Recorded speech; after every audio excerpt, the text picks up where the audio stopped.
श्री शिवाय नमस्तुभ्यम। हर हर महादेव। छत्तीसगढ़ राज्य के कुरुद में गौरीशंकर शिव महापुराण कथा आज पूर्ण हो चुकी है। आज 7वें दिन की कथा में गुरुजी ने बहुत उपयोगी जानकारी और कुछ उपायों की जानकारी दी है। इसके साथ ही हम आपको बता दें कि 23 मई को है वैशाख माह का अंतिम दिन, पूर्णिमा का दिन है और इस दिन किए जाने वाले उपाय बेहद खास हैं। इस वीडियो में हम आपको आज की कथा की जानकारी के साथ साथ बीच बीच में वैशाख माह के विशेष उपायों की भी जानकारी देंगे। इस उपाय को आप वैशाख माह की पूर्णिमा तिथि 23 मई को भी अगर आप कर देंगे तो आपकी कामना निश्चित पूर्ण हो जाएगी। लेते हैं वैशाख माह में किए जाने वाले कौन कौन से उपाय हैं जिसका अंतिम मौका आपको कल 23 मई को मिलने वाला है। वैशाख माह का मनोकामना पूर्ति उपाय आज की वीडियो में हम आपको बताएंगे। वैशाख माह का महारोग मुक्ति उपाय है। वैशाख माह का गुरुजी का बताया नया उपाय है। वैशाख माह में संतान प्राप्ति के लिए कौन सा उपाय करें जिसका आखिरी मौका आपको कल 23 मई को मिलने वाला है। और साथ ही वैशाख माह में शरीर कष्ट को दूर करने वाला एक उपाय है। सभी उपाय विशेष हैं और सभी उपाय हम आपको वीडियो के माध्यम से भी करके बताएंगे। आज 22 मई गौरीशंकर शिव महापुराण कथा के 7वें दिन की कथा में गुरुजी ने कुल 9 उपाय और उपयोगी जानकारियाँ दी हैं। सभी की जानकारी आपको इसी वीडियो के माध्यम से प्राप्त होने वाली है। किसी कारणवश आपने आज की कथा नहीं सुन पाए हैं तो पूरी कथा का रसतत्व आपको इस छोटे से वीडियो से प्राप्त होने वाला है। साथ ही आपको वैशाख माह के 5 विशेष उपायों की भी जानकारी इसी वीडियो के माध्यम से हम करके दिखाने वाले हैं। तो बढ़ते हैं आज की कथा की पहली जानकारी की ओर। माता गौरा ने महादेव से पूछा, अगर किसी बच्चे की माता या पिता प्राण छोड़ दे और उसका कोई है ही नहीं, तब उस जगह पर उसका भरण पोषण करने वाला कौन होगा। भोलेनाथ उत्तर देने से पहले मौन हो जाते हैं। इसके बाद भोलेनाथ ने कहा, चलो पार्वती, आज तुम्हें काशी की यात्रा कराता हूँ। और यात्रा करते करते माता पार्वती ने कहा, यहाँ भोलेनाथ के साथ माता अन्नपूर्णा बैठी हैं। इसका कारण यही है, किसी के रिश्ते नाते परिवार कुटुंब सभी साथ छोड़ देते हैं तो मुझे लोग विश्वनाथ कहते हैं। और विश्व में जन्म लेने वाला कोई अनाथ नहीं होता, उसके साथ शिव होता है। और पार्वती, आप यहाँ पर अन्नपूर्णा बनकर बैठी हैं। करते हैं वैशाख माह के विशेष उपाय की ओर। आपने अगर अभी तक शीतल जल भोलेनाथ को अर्पित नहीं किया है तो अपने घर के मिट्टी के कलश से जल ले जाकर शिवलिंग पर अवश्य अर्पित करें। इसके साथ ही अगर आपको एक बेलपत्र मिल जाती है तो बेलपत्र को कलश के अंदर डालकर बेलपत्र वाला जल भी आप शिवलिंग पर अर्पित करें। इसके बाद बेलपत्र को निकाल कर शिवलिंग पर अर्पित कर दें। मतलब जब आप शिवलिंग पर बेलपत्र जब आप कलश के अंदर डालेंगे उसका पूरा जल जब आप शिवलिंग पर चढ़ा देंगे, अर्पित कर देंगे। अब कलश के अंदर एक जो बेलपत्र बची रहेगी उसको निकाल कर भी आपको शिवलिंग के ऊपर अर्पित कर देना है। श्री शिवाय नमस्तुभ्यम बोलते हुए अर्पित कर देना है। इस प्रकार से वैशाख माह में शीतल जल शिवलिंग पर अर्पित करने से भोलेनाथ सभी कामनाओं को पूरा कर देते हैं। आपको बेलपत्र श्री शिवाय नमस्तुभ्यम बोलते हुए जो जल आप अर्पित करेंगे, श्री शिवाय नमस्तुभ्यम बोलते हुए अपने दिल की बात, अपने मन का भाव भोलेनाथ के सामने प्रकट करते हुए करना है। ये उपाय गुरुजी ने सभी से वैशाख माह में करने को कहा है, जिसका अंतिम मौका आपको कल 23 मई को मिलने वाला है। बढ़ते हैं आज की कथा की दूसरी जानकारी की ओर। पूरे भारत की भूमि में शंकर भगवान के मंदिर में आपको माता पार्वती जी मिलेंगी, पर पूरे भारत में आपको भोलेनाथ के साथ माता अन्नपूर्णा माता बेटी दिखाई देंगी। वो काशी की भूमि है। अन्नपूर्णा का मतलब होता है संसार में व्यक्ति भूखा उठता जरूर है पर संसार का कोई व्यक्ति भूखा सो नहीं सकता। हैं अगले दूसरे उपाय की ओर। वैशाख माह में किया जाने वाला भंडार भरने वाला उपाय है। रतलाम में हुई वैशाख शिवरात्रि शिव महापुराण कथा में गुरुजी ने इस विशेष उपाय की जानकारी दी थी। गुरुजी ने बताया है कि चने की दाल, गेहूं और जौ को गलाकर के बाद उसे सेक कर सत्तू तैयार किया जाता है। और जैसा कि आप सभी को पता है कि वैशाख माह का महीना ऐसा होता है जब भोलेनाथ को सत्तू अर्पित किया जाता है। अब आप किसी कागज की पुड़िया में या कटोरी में रखकर प्रसाद रूप में सत्तू अर्पित कर सकते हैं। और वैशाख माह में सत्तू का दान करने का भी बहुत अधिक महत्व होता है। आप किसी ब्राह्मण को, पंडित जी को, अपने आसपास जरूरतमंदों को भी वैशाख माह में सत्तू का दान अवश्य करिएगा। और स्वयं भी परिवार वालों के साथ वैशाख माह में सत्तू का सेवन करना चाहिए। ऐसा करने वाले को वर्ष भर कभी किसी चीज़ की कमी नहीं होती है।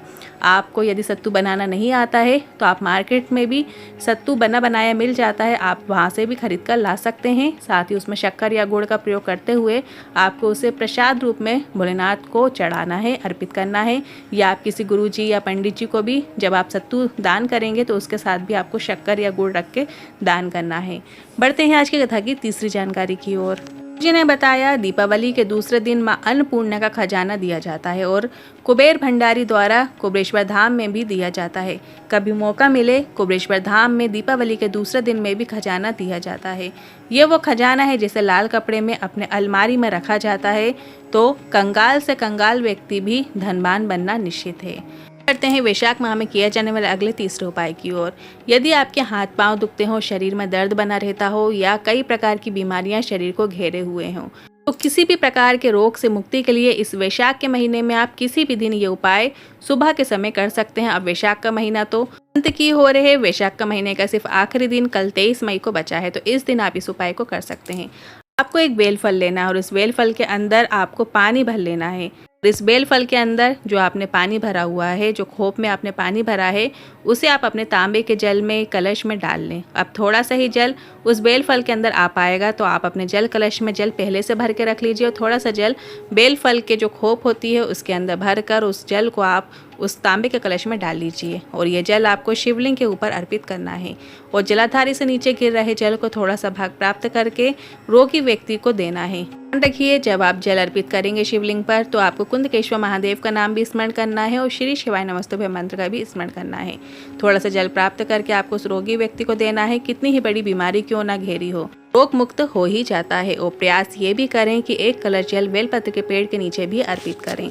अब बढ़ते हैं आज की कथा की चौथी जानकारी की ओर। शुद्ध हो या अशुद्ध हो, स्वस्थ हो या अस्वस्थ हो, घर में हो या हॉस्पिटल में हो, परमात्मा ये नहीं देखता आप किस अवस्था में हैं, वो तो देखते हैं कि अगर आपने दिल से उन्हें पुकारा है तो वो आप तक पास जरूर पहुंच जाते हैं।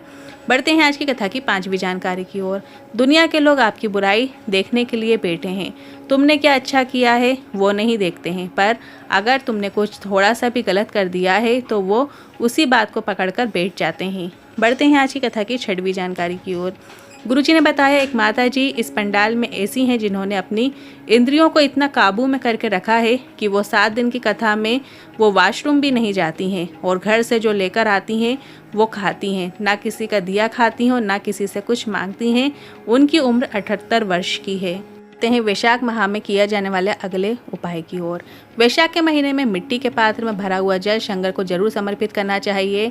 वैशाख के महीने में यदि किसी नारी को संतान नहीं हो रही है और 30 साल हो गए हैं या 30 साल से ऊपर वालों को पीपल के पत्ते को, एक पीपल का पत्ता आपको लेना है और बेलपत्र के वृक्ष के नीचे रखना है। पिपलेश्वर महादेव का नाम लेते हुए उस पीपल के पत्ते पर आपको 7 बार जल अर्पित करना है और उस पीपल के पत्ते को घर ले जाकर और गाय के दूध में उसे उबाल कर उस दूध को पति पत्नी दोनों रात्रि में पिएं। क्रम अगर वैशाख के महीने में 3 से 4 बार किया जाए तो उन्हें संतान की प्राप्ति होती ही है। आप यह उपाय वैशाख के महीने में रविवार के दिन छोड़कर कभी भी किसी भी दिन कर सकते हैं। अब ये उपाय करने का आपको आखिरी मौका कल 23 मई पूर्णिमा के दिन मिलने वाला है। पीपल के पत्ते को उबालने के बाद आप उसे किसी वृक्ष के नीचे छोड़ सकते हैं या निर्वाल्य रूप में विसर्जन भी कर सकते हैं। बढ़ते हैं आज की कथा की 7वीं जानकारी की ओर। अब आपको इसी गौरी शंकर शिव महापुराण कथा में गुरुजी ने बताया उपाय वीडियो के माध्यम से समझाने का प्रयास करेंगे। अगर नेत्रों की रोशनी कम हो रही है तो आपको डॉक्टर को दिखाना है, क्योंकि वो भी शंकर का एक रूप है। दवाइयाँ लीजिए, अगर वो भी आराम नहीं मिल रहा है तो आपको किसी शिव मंदिर में जाकर शिवलिंग पर जल अर्पित करना है। जैसा जल अर्पित करना हो वैसे आप अर्पित कर सकते हैं। इसके बाद जलाधारी से जहाँ जल नीचे की ओर गिरता है स्थान पर अपने हाथ की हथेली का स्पर्श करना है। आप वीडियो के माध्यम से देखकर समझ सकते हैं आपको कहां पर स्पर्श करना है और इसके बाद अपने इसी हाथ का स्पर्श अपने दोनों आंखों के ऊपर करना है। आंखें बंद करके आंखों के ऊपर हाथ का स्पर्श कर लीजिए। ऐसा आपको लगातार 22 से 25 दिन करके देखना है। फिर इसके बाद जांच कराकर देखिएगा, आपको लाभ जरूर प्राप्त होगा। आपका जो चश्मे का नंबर है वो आपको कम होता नजर आएगा। उससे जुड़ी जो भी समस्या है वो आपको उसमें लाभ देखने को मिलेगा। गुरुजी ने बताया जहाँ पर आप स्पर्श कर रहे हैं यहाँ पे 33 कोटि देवी देवताओं की धर्म पत्नियों का स्थान होता है। बढ़ते हैं अगली जानकारी की ओर। गुरुजी ने कहा शरीर में बहुत बड़ा रोग ने घेर लिया हो, बहुत बड़ी बीमारी हो गई है, आपने बहुत प्रयास कर लिए पर ठीक नहीं हो रहे हो, तो आपको शिव मंदिर में 2 स्थानों को साफ करना शुरू कर देना है। पहला स्थान शिवलिंग में माता अशोक सुंदरी का स्थान है। इस स्थान पर हमने लाइन खींचकर भी दिखाई दी है। इस स्थान पर आपको पानी से अपने हाथों का प्रयोग करते हुए साफ करना है। दोनों स्थानों को अशोक सुंदरी के लेफ्ट और राइट साइड दोनों साइड में आपको साफ़ करना है। इसके बाद जिस हाथ से आपने साफ़ किया है उसे अपनी बीमारी वाले स्थान पर लगा दीजिए, स्पर्श करा लीजिए। इसके बाद हाथ धो लीजिए और जहाँ सफाई की है वहाँ पर उस स्थान पर आपको चंदन की 2 बिंदी लगा देना है। आप किसी भी चंदन का उपयोग कर सकते हैं। इसके बाद आपको शिवलिंग से नीचे जहाँ से जल नीचे की ओर गिरता है उस स्थान में जब आगे बढ़ता है तो उस स्थान में आपको जल से अपने हाथों का उपयोग करते हुए सफाई करना है और इसके बाद फिर से जिस हाथ से आपने साफ़ किया है उस हाथ को अपने शरीर में, मस्तक में या जहाँ भी आपको बीमारी हो वहाँ लगा लीजिए।